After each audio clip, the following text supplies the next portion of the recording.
Hey guys, how's it going? It's Baggins here. Now, if you've just clicked through onto this video, it's most likely you've recently downloaded Crucible and you want some tips and tricks to improve your win rate and just get better than the other players out there. Well, the good news is I've been playing this game for several months now, behind closed doors in alpha playtests, and because of that, I've had a chance to learn quite a few little bits and bobs here that should help you become a better Crucible player.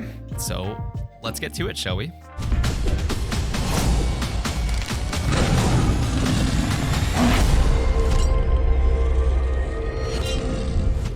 Okay, so the first tips, the first tricks that we're going to lay down here are based on the starting characters, the tutorial characters, namely Captain Mendoza.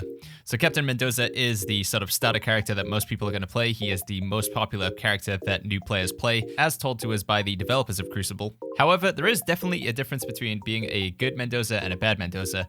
And my first tip that I can give to you is, while you're reloading, sprint.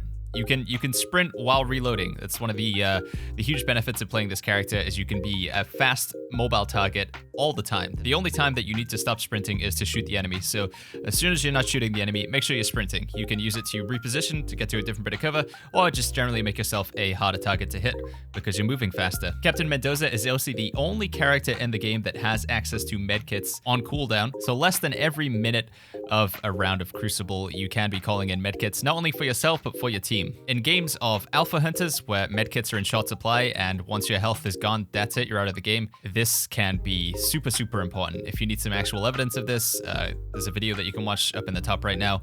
But yeah, Captain Mendoza in Alpha Hunters, Captain Mendoza with his medkit, very, very powerful. So make sure you're using that on cooldown as much as you can.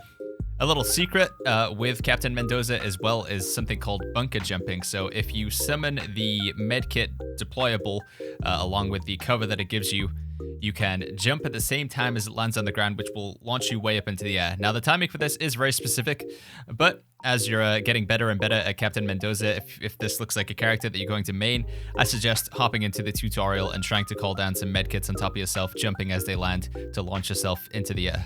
You can also use this as cover when fighting the Hives, very, very important in Heart of the Hives, and just any game modes which have Hives, as they give a big chunk of XP. Being able to hide behind cover that you can just deploy yourself, so all those alien creatures that come out of the Hive don't hit you and get rid of all your health. Maybe a little secret, maybe something that hasn't immediately occurred to you, but yeah, using that medkit cooldown as tactical cover against the environment can be very powerful. Now, moving on to the next starter character, the next tutorial character, we have Summer. With Summer, I want to talk specifically about her level 1 upgrades and which one you should go for. Now, it might be tempting to take the increased range on the flamethrowers, but I think as you play more and more Summer, you'll just get a sort of feel that you don't necessarily need them. I started off playing Summer and I took the increased range all the time. But over time, I realized that the Pounce was super, super great for Summer, and it really enables one of the most powerful things about her, and that is her movement. So as you can see here on the screen, every time we jet up into the air, we do the jump, and then that gives us a little bit of a spring step. It pulls us down to the ground faster, so our momentum going forward is faster, which in my experience, especially getting into the later levels, helps you rotate around the map very, very fast. It might be tempting to take the increased essence with the flamethrowers, but one thing to bear in mind if you do this, it's not that great against spitters. It only gives you an extra 75 XP. Stompers, it does give you 125 XP more if you're killing them just with the flamethrowers. However, most likely if you're going against a stomper herd, if you're going against a big wave of enemies, you're probably going to be using your spiral, the Q ability, to clear out big waves, so you're not even going to get that much experience from the flamethrowers, as most of the damage is going to be done with your Q. So I would recommend going Pounce and making use of that jump, letting yourself bounce a little bit, and then activating another shift. Again, these small differences can be the difference between you getting to a fight 5 seconds earlier than a Summer on the enemy team, which can be the difference between you having a kill and them not having a kill. When it comes to Earl, there is a little secret that you can apply with his gun. Rather than holding down left mouse button, you can click left mouse button, and this actually gives you more movement speed. So if you hold down the left mouse button, you'll be locked into the sort of aim down sights, firing the gun mode. Whereas if you're clicking it, you'll constantly switch between not firing and aim down sights mode, which will allow you to effectively rotate around stompers and spitters, which is very important when it comes to a farming. A strategy that you guys should look to employ is constantly be moving to the left or right of the PvE mob. Otherwise, you're going to start taking a lot of damage. By tapping the left mouse button rather than holding it down with Earl, you can effectively move around creatures here without them hitting you, as opposed to just hitting it down and then taking a ton of damage. Going back to the hives, as we talked about earlier with Captain Mendoza, there is special crit spots or weakness spots that you can shoot at the hives, so similar to headshot damage that you'll get on other characters. There are also technically head hitboxes on the hive. There are these little gross nodule bibbly bobblers on it. If you shoot at these, you'll be doing, I think it's 2.5 times the damage, so obviously worth going for it if you can. Some characters like Jakal obviously aren't going to be able to do it, but if you have the opportunity to, shoot it in the gross little nodule things and get that bonus damage. Specific to the Heart of the Hives game mode, if the hive has gone down and you see the enemy trying to capture the heart, it's important to know that you can't do damage to stop them taking the heart. If you do damage, you kill them, that will stop them. However, just shooting them doesn't interrupt the capturing animation. What does interrupt them is a quick melee attack, which is V on the keyboard by default. You can also use Earl's blowback fence, which is his E ability.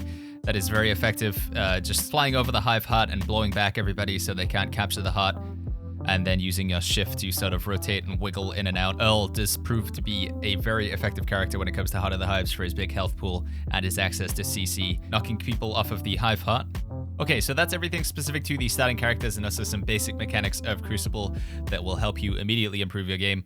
Now we're going to move on to the map of Crucible. Now this is a very useful subject to be knowledgeable on, as the map is persistent throughout all three game modes, so whether you're interested in playing Alpha Hunters, Heart of the Hives, or Harvest the Command, the map will stay relatively the same. Sometimes the events will change and the spawn locations of certain things, but as a general rule of thumb, there are specific spots that a lot of people who have been playing Crucible for a little while now will agree are good farm spots, and that is South Falls, so down in the bottom south of the map.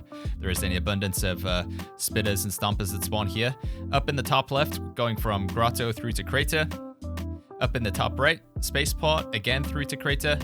And then kind of in the wetlands area, although I feel like this is one of the weaker farm spots as the enemies are more spread out. So in my opinion, you really want to be going for Crater, Spaceport, or South Falls. Now, one thing that I've noticed from all of my Crucible playing, and this might change over time, but as of recording this, the spitters always seem to spawn in set locations, and spitters are generally more worth it to go for than stompers, as in my opinion, they're easier to kill provided they don't hit you with their acid spit, and they also give 400 XP as opposed to the 300 XP that stompers give. So up in the Crater, there is a guaranteed 3 spawn of spitters here, so that's 1,200 XP for you and your team straight off the bat.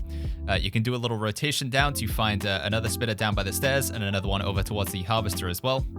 And in other spots, including at Spaceport and down in South Falls, there is similar spitter spawn locations. Along with this, we also have a good jumble of medkits in these areas. Spaceport has an abundance, and so does Crater. So generally, if you're looking for a very good start to the game, if you can, go for a northern point, either towards Spaceport or towards Crater. I find this to be a very effective strategy for me, as I'm able to stock up on medkits at the start of the game and get a good chunk of XP from those spitters. Another quick tip, and you may have seen me mentioning this in some gameplay videos, specific to Heart of the Hives, although it does apply to every other game mode as well, and it probably goes without saying, but maintain control of the Harvesters. If your team has the majority control of the Harvesters, then you'll be earning more XP than them. That means you'll be higher level, and that means you'll be more likely to win the fights.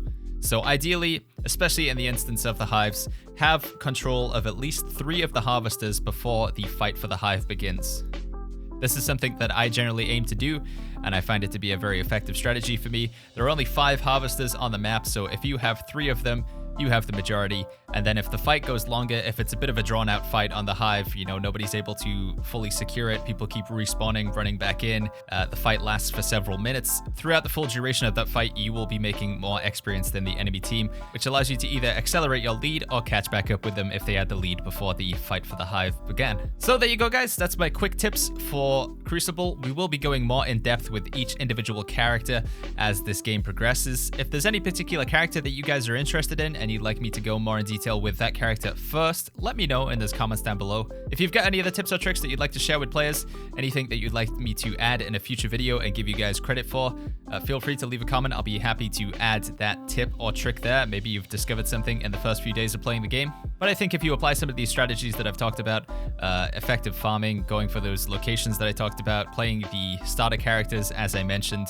you'll find yourself winning games more often than you will lose. If you got any specific questions, guys, you want to ask anything, you want to see some gameplay live, maybe you want to play some games with me, make sure to come check out the stream. I'll be putting links to it in the description down below. But that's it for this video, guys. Make sure you click the like button if you enjoyed the video, subscribe for more, and I'll see you guys all in in the next one.